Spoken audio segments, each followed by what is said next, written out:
Masyaallah muslimin jamaah maghrib yang dirahmati Allah.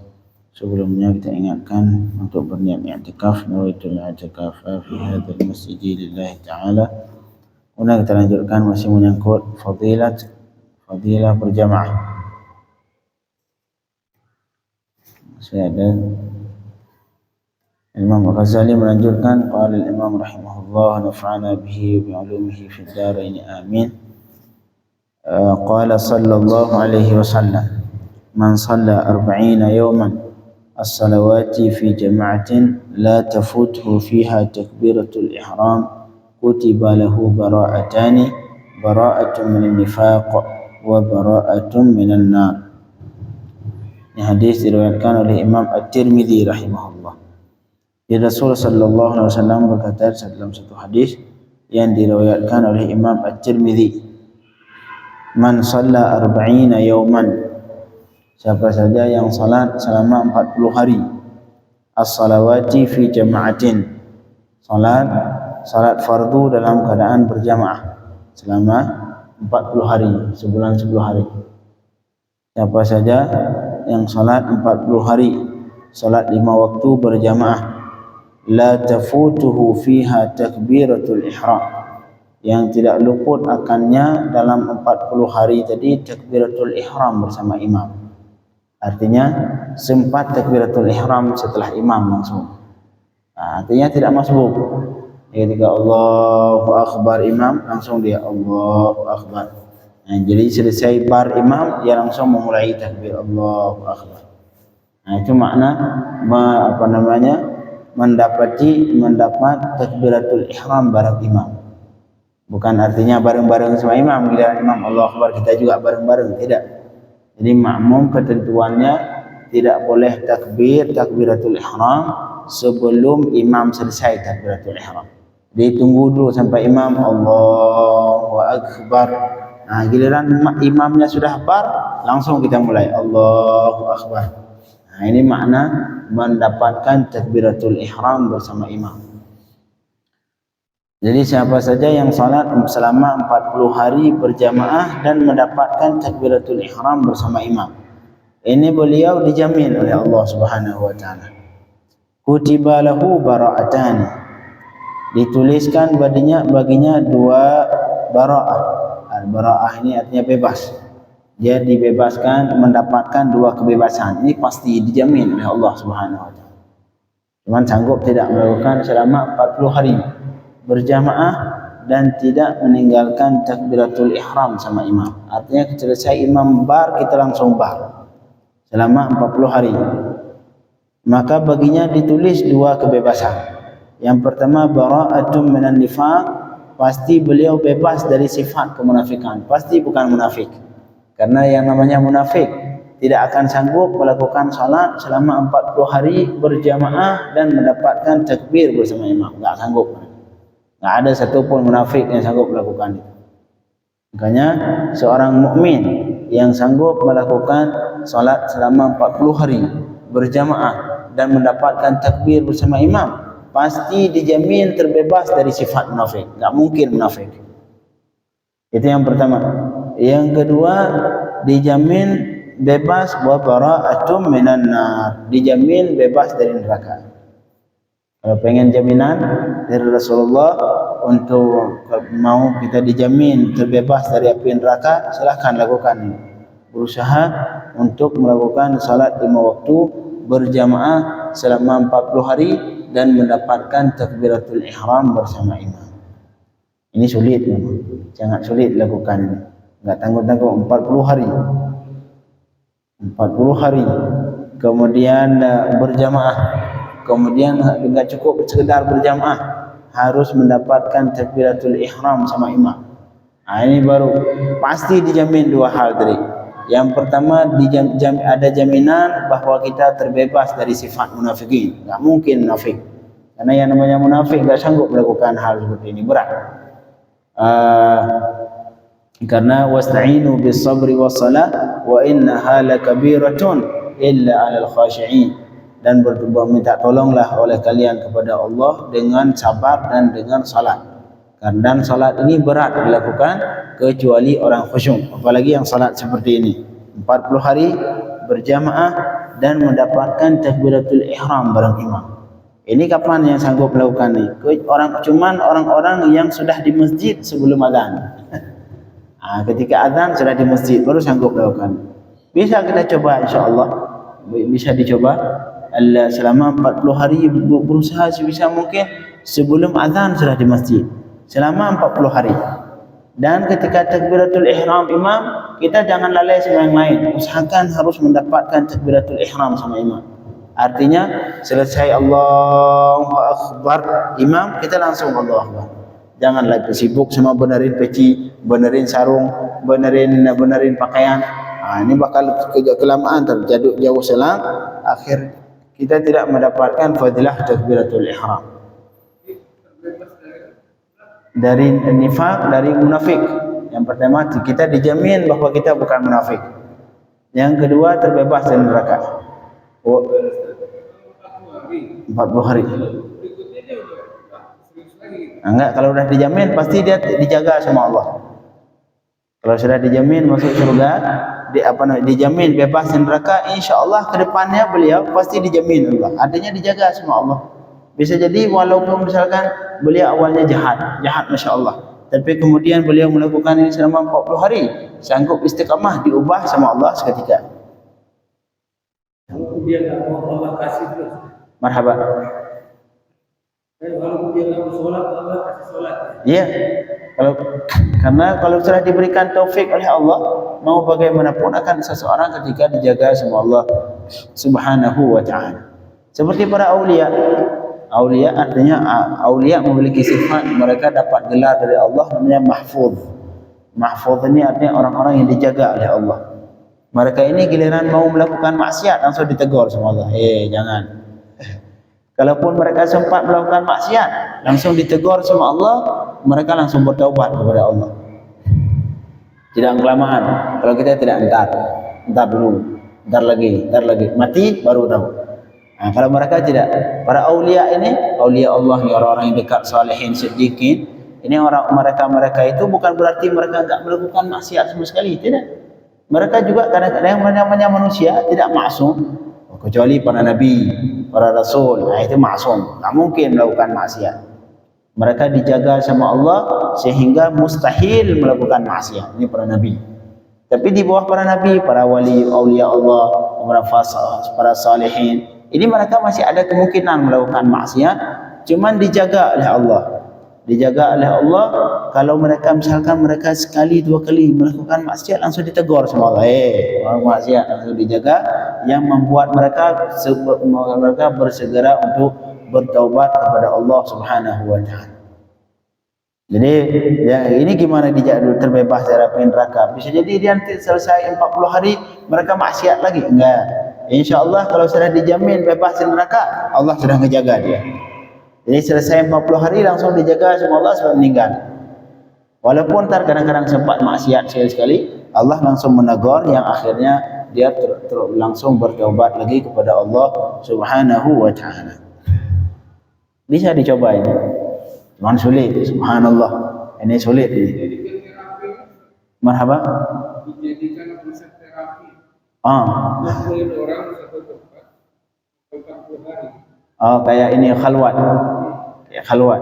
Jadi bikin iya benar. Kayak khalut. Kalau kita di pondok itu ada namanya amalan untuk ibadah itu namanya khalut. Khalut artinya itu dia berusaha sekelompok orang yang mereka saat itu selama berapa hari, 40 hari fokus ibadah kepada Allah.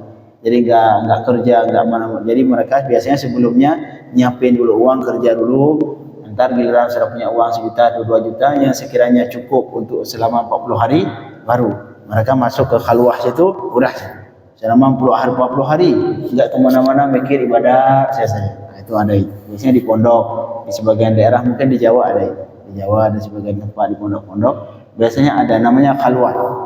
Khalwat artinya mereka seperti apa?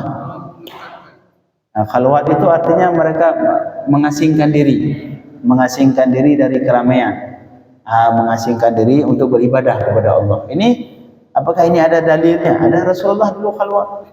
Rasulullah sebelum beliau mendapatkan wahyu, beliau khalwat di Gua Hira. Di Gua Hira selama berapa hari beliau khalwat, mengasingkan diri dari keramaian, dari masyarakat, beribadah kepada Allah. Akhirnya turun wahyu kepada beliau lewat antara malaikat Jibril. Ya khalwat boleh dilakukan. Kalau misalkan kita udah nggak ada kesibukan lagi, ya kan, ini selama sebulan ini saya pengen benar-benar pengen mendapatkan dua baraah ini, dua kebebasan ini, dijamin bebas dari dua hal ini. Pertama bebas dari nifaq, kemunafikan, yang kedua bebas dari api neraka. Walaupun memang masih ada kemungkinan, berarti dia nggak mungkin maksiat lagi setelah itu. Ada kemungkinan masih maksiat, tapi maksiatnya udah diampuni, artinya ditegur sama Allah, yang dia langsung bertobat akhirnya diampuni oleh Allah Subhanahu wa taala, yang ujung-ujungnya di hari kiamat dia pasti dijamin bebas dari api neraka. Allahumma ja'alna minhum. Semoga kita termasuk dalam golongan yang dibebaskan dari api neraka oleh Allah Subhanahu wa taala. 40 hari itu maksudnya untuk berjamaah selama 40 hari. Marhaba ya. Kalau itu bisa masjid aja atau jamaah bila masjid yang berjamaah aja. Berjamaah enggak maksudnya enggak harus satu masjid. Harus satu masjid. Tapi yang paling penting itu yang pertama berjamaah, yang kedua mendapatkan takbir sama imam. Nah, ini yang berat. Kalau sekedar berjamaah jadi kita berjamaah, tapi entar mau dekat-dekat masbuk, rakaat pertama ataupun rakaat kedua ataupun rakaat ketiga ataupun kita datang pas rakaat keempat, ini jamaah dapat, tapi takbiratul ihram bareng imam yang enggak dapat.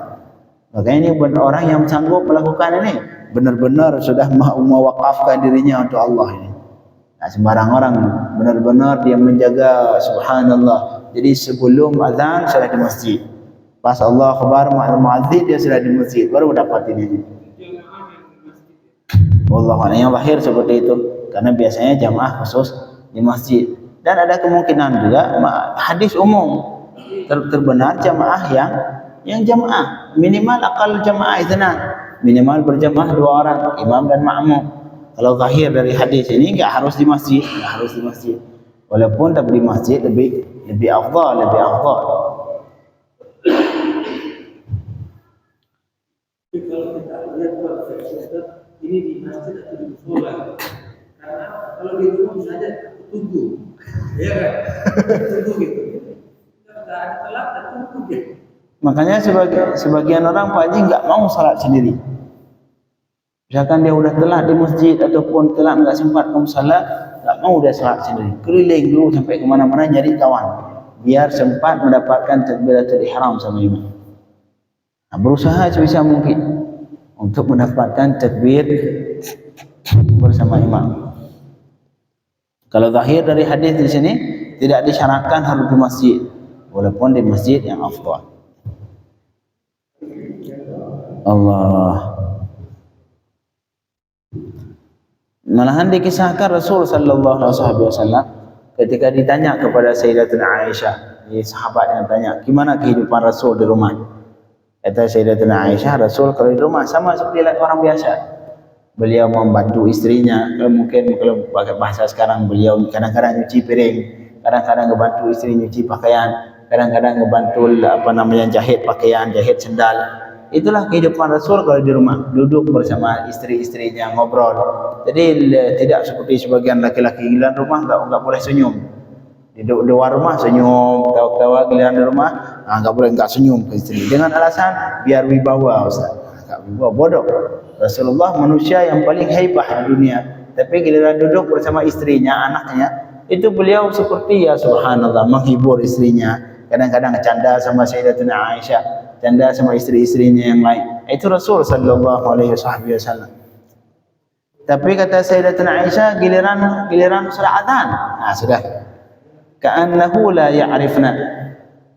Giliran sudah azan, giliran Sayyidina Bilal sudah memandangkan azan di masjid, kata Sayyidatuna Aisyah, ka'annahu la ya'rifuna. Seolah-olah Rasul enggak pernah kenal kita.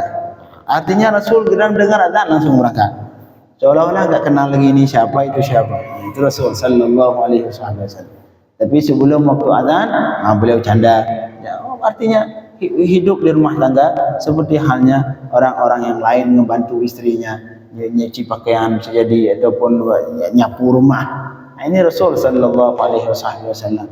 Tapi giliran azan beliau bergegas ke masjid, tidak seolah ka'annahu la ya'rifuna, seperti seolah-olah Rasul tidak mengenal kami, kata Sayyidatina Aisyah. Padahal sebelumnya, sebelum azan duduk canda-canda, giliran azan seperti halnya enggak kenal. Itu Rasul sallallahu alaihi wasallam. Wa yuqalu innahu idza kana yaumul qiyamah, giliran nanti datang hari kiamat, yuhsyaru qaumun wujuhuhum, dia akan dibangkit satu kaum yang muka mereka seperti kal kaukab. Kaukab ini artinya seperti bintang, artinya bercahaya muka mereka. Fataqulu lahumul malaikah, saat itu malaikat bertanya kepada mereka, ini muka kalian Masya Allah bercahaya, ma kanat a'malukum, apa amalan kalian di dunia, apa yang kalian lakukan sehingga mendapatkan kelebihan seperti ini, seperti itu bercahaya muka. Jawaban mereka, fayaqulun kunna idza sami'na al-adhan qumna ila at-taharah wa la yashghiluna ghairuha. Kami dulu di dunia, kata mereka, giliran mendengar azan, qumna ila at-taharah, kami bergegas untuk bersuci, wa la yashghiluna ghairuha, dan tidak disibukkan oleh yang lain. Sudah, giliran dengar azan langsung mereka bangun untuk taharah, untuk bersuci, pengen salat.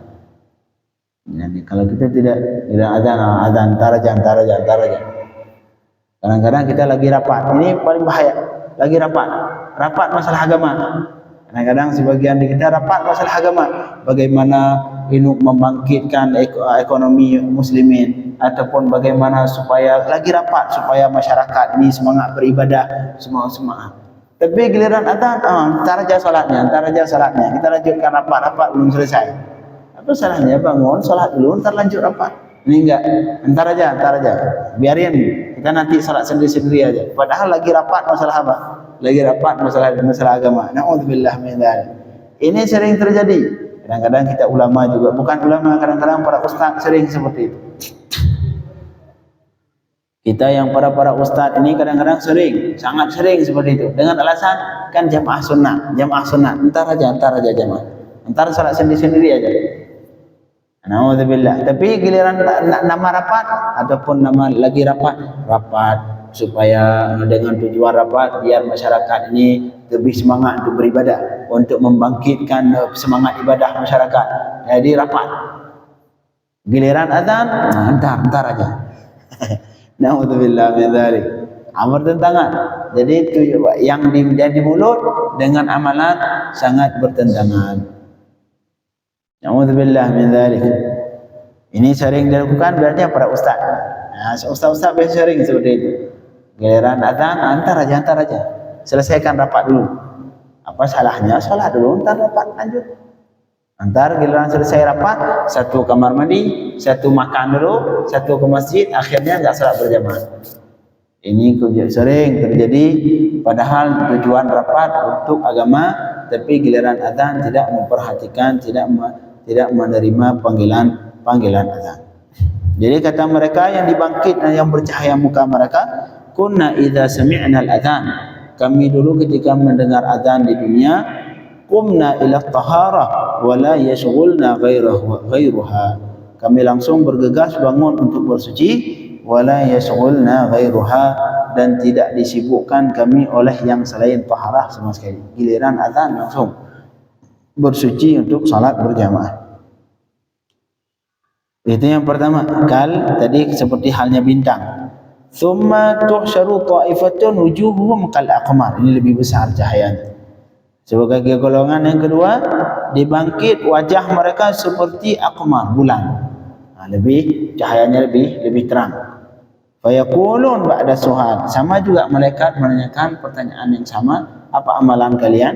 Mereka menjawab, kunna natawaddau qabla al-waqt, kami sudah berwudu sebelum waktu salat.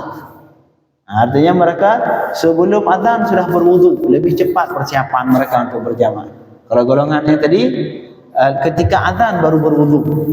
Ketika azan berwudu, dia biarin tinggalin yang lain berwudu. Kalau yang ini tidak, sebelum azan sudah siap wudu. Tinggal berangkat untuk salat. Thumma tuhsyaru ta'ifatun, kemudian dibangkit golongan yang ketiga. Wujuhuhum kasyams, wajah mereka seperti matahari. Ini lebih terang, lebih besar dan lebih terang. Fayaqulun, mereka menjawab untuk pertanyaan yang sama. Kunna nasma'ul adhana fil masjid, kami mendengar azan sudah di masjid. Artinya mereka sebelum azan sudah berangkat ke masjid, mendengar azan sudah di masjid. Itulah persiapan untuk salat berjamaah. Malahan waruya, diriwayatkan bahwa salaf, arti salaf ini manusia yang hidup ataupun ulama yang hidup dari zaman sahabat, dari zaman para Rasulullah dan sahabat, kemudian tabi'in dan tabi'in. Ini 3 kurun ini, 300 tahun yang pertama di awal Islam itu namanya salaf. Tapi kalau tahun ke-400, tahun ke-500, ke-600, 700, nah itu salaf. Jadi para salafus salihin dulu, itulah ulama-ulama yang hidup di zaman sahabat dan tabi'in, kanu yu'izzuna anfusahum 3 ayyam idza fatatuhum at-takbiratul ula. Mereka saling bertakziah. Yang ini masih hampir sama seperti cerita yang kemarin. Saling bertakziah ke orang-orang yang tidak sempat takbiratul ihram ke imam selama 3 hari. Kalau ada kawan datangnya telat, enggak masbuk, tapi enggak sempat takbiratul ihram bareng imam. Jadi dia datang misalkan imam lagi baca ayat Bismillahirrahmanirrahim, qul huwallahu ahad, baru dia datang bertakbir. Artinya telat, tidak mendapatkan takbiratul ihram bareng imam. Itu orang ditakziah sama kawannya, dianggap pahala ditakziah 3 hari. Ini ulama dulu, ulama salafus salihin. Maka orang-orang yang menganggap dirinya salaf saleh, yang katanya saya ini pengikut salaf saleh, ikuti itu mereka. Jangan salaf saleh cuma masalah Allah punya mata, Allah punya tangan, Allah di langit, itu doang pendapat salaf saleh. Tidak. Kalau pengen ikut benar-benar, pengen menjadi pengikut salafus salihin, jangan cuma tentang masalah Allah di langit. Padahal itu bukan pendapat salafus saleh, tapi dakwah anda. Mereka mendakwa bahwa itu pendapat salafus saleh. Allah di langit, Allah bersemayam, Allah tidur, Allah punya kaki, Allah punya tangan, kayak patung. Jadi dalam bayangan mereka Allah itu kayak patung.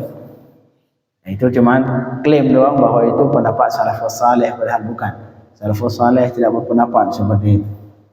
Justru yang ini yang mendapat salafus saleh ini, yang ketika ada kawannya telat takbiratul ihram sama imam, mereka mentakziah selama 3 hari.